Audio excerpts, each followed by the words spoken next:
मराठवाड्यात कडक ऊन आणि पाण्याच्या अभावामुळे शेतातील पिके जळताना दिसत आहेत. अशा वेळी ज्या शेतकऱ्यांनी पीक विमा भरला आहे ते नुकसान भरपाईसाठी धावपळ करत आहेत. नुकसान झाल्यावर 72 तासाच्या आत मोबाईल ॲपवरून तक्रार नोंदवा. असे मोबाईल ॲपवर क्लेम केला म्हणजे तुम्हाला थेट पीक विम्याचे पैसे मिळतील का, की हा फक्त पुरावा आहे? आजच्या या व्हिडिओमध्ये आपण अगदी स्पष्टपणे जाणून घेणार आहोत.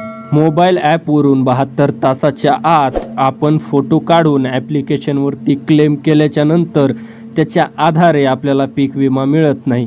72 तासाच्या आत ॲपवर क्लेम केल्यावर हा तुमच्या बाजूने एक भक्कम अधिकृत पुरावा म्हणून काम करतो. याद्वारे तुम्ही पीक विमा कंपनीकडे अधिकृत नोंद करता येते. माझ्या पिकाचे नुकसान झाले असून मी तुम्हाला वेळेत कळवले आहे. उद्या चालून कंपनी तुम्ही वेळेत माहिती दिली नाही असे म्हणून तुमचा दावा फेटाळू शकत नाही. ॲपवरील क्लेम हा पैसे मिळवण्याचा आधार नाही, तर तुमचा हक्क सुरक्षित ठेवणारा एक पुरावा आहे. पीक विमा मंजूर होण्यासाठी आणि खात्यावर पैसे जमा होण्यासाठी तालुकास्तरीय शासकीय अधिकाऱ्यांचा पंचनामा हा शेवटचा आणि अंतिम पुरावा मानला जातो.